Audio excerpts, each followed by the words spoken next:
So then now, all the crew, Penthouse crew is there. When did Buju, or how did Buju even come into the fold with Penthouse? All right, Buju had a dance.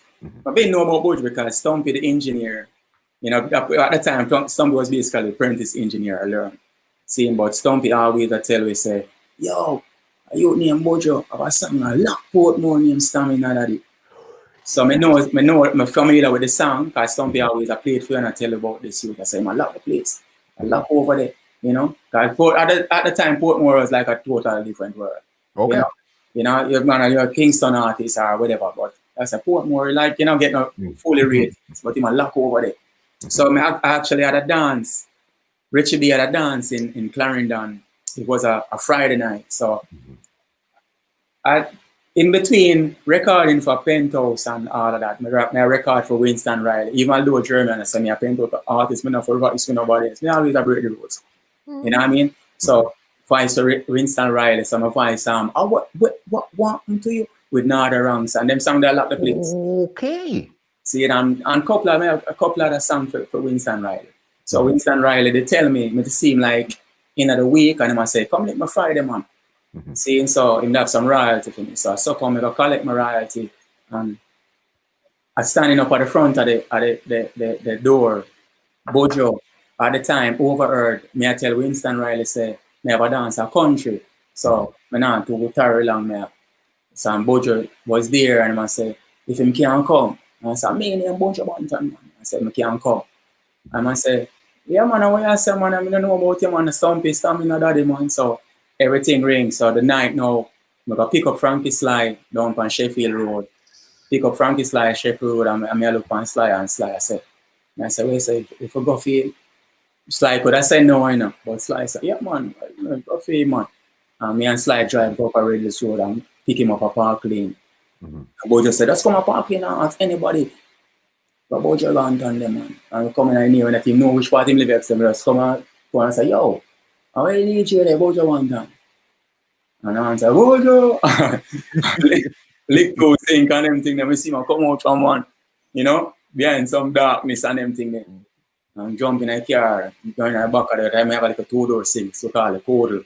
Yeah. So I head out of country now and dance. I go on, Apache scratch, I go up on the dance. Apache scratch grinds, man. See me as a singer. But here we know, the man they make we go work start. Like, I'm like the wrong thing that them do. The man them make go work and I go call up the DJ. Okay. And go like, so I mean, I don't know if you it's flat out. Ear gunshot. Flat out the place. Flat out the place. You know, like sub up and we head back in a Kingston now with. I said the way Buju forward was big, like now Frankie Sly get intimidated by it, because Frankie Sly driving in the front of the car go down, you know. And when we go back to Kingston, you know, Frankie Sly in the back in the car, it's like a DJ, like that's weird. Stay there with it.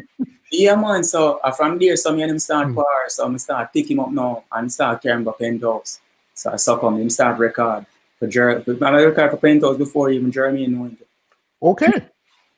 Jeremy come hear the works where Dave are recording. You know? Okay, so Dave was the one that really put it together. So I guess like even the combos that you guys did back then, how did the combos come up for Penthouse? All right. As a youth, I met Delroy Wilson. Okay. And Delroy Wilson looked at me and said, yo, you know, sir, your voice, I love your voice, you know. Love what you carry yourself, and you know what I mean? You can sing 2 songs off of my album, you know. And he chose Movie Star and Feel Like Crying. So I actually record those songs straight. Yeah. And then it's after now Buju come in and go on those songs.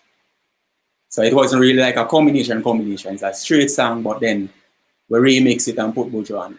Because if I remember, you're right, and it did actually come out as a 45, as a single. Yeah, man, straight. And then they came out. Yeah, man. Feel Like Crying came out straight, and then Buju come out was changed it to Hey Lana, if you ever leave me. And so that's what the combination. Even Heal the World, I did Heal the World by myself and then we put in Buju on it. It wasn't a combination song. It didn't say that way. It wasn't a combination song. I did sing the song Heal the World by myself. And then Buju come in and say, I want to tell me no, all my song got world around. So those songs wasn't really originally a combination song. It was basically early, you call it remix. Yeah. So early days a remix, you know. What made you guys decide to remix those songs in particular?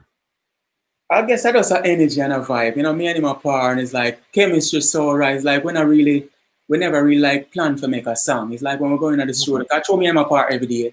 And you know, if him dep on a rhythm, me dep on a rhythm. Me I do dub with him before him start get dub play. So me I bring me in to make sure me have a record dub play before before them even rate him for pay. See? So me I get paid and I say, yo, boom, all this out of it. And I share out of the cookie, you know, out of the basket. So from there, so it's just a build up, and the chemistry was so amazing. Like, you know, we don't even think about, you know, like if we have a show, I have to rehearse to know the part of me for do. You know what I mean? It was like the chemistry was so right. So that's where he came in and, you know, became a Penthouse artist also.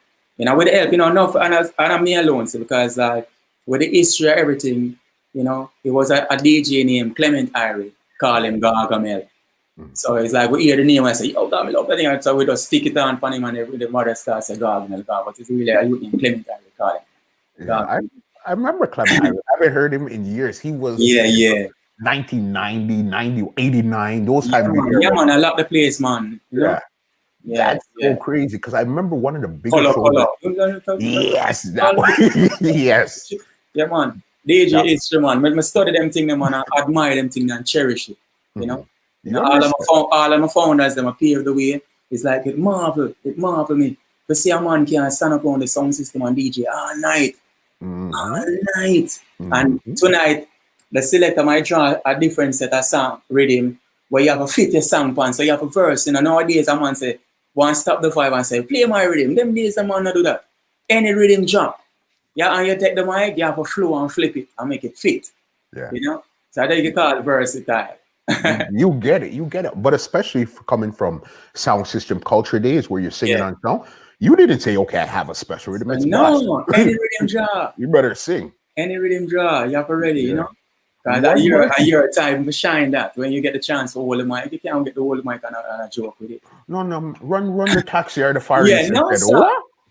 Yeah, man. Yeah, you're not that level there. You're not that special yet.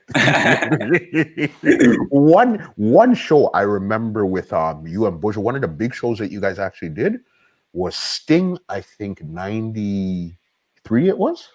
All right, the first one, I called him up.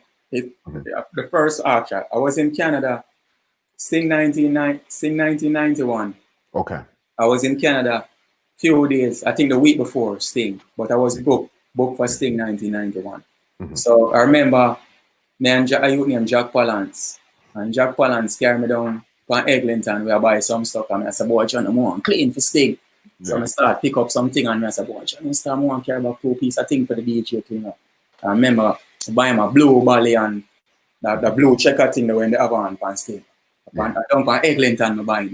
Okay. Yeah, man. So I actually call him up on Sting 1991. Crazy. Yeah, lock the place. Yeah. Lock the place. So, you know, by the following year, him act like fire. Crazy. 92, early 92, him start get act like fire. You know what I mean? Crazy. And the rest is history. We lock our border clash. As some artists want to give back all their money, they don't want to work after we work. You know what I mean? Yeah. So 93, you know, border clash, which one? Them time there was we call it the Coney Park. You know, yeah, man. So by 93, him right up and they have him own a set and put a book. You know what I mean? So that's a part of the journey. This podcast is brought to you by www.twolinesmusichut.com.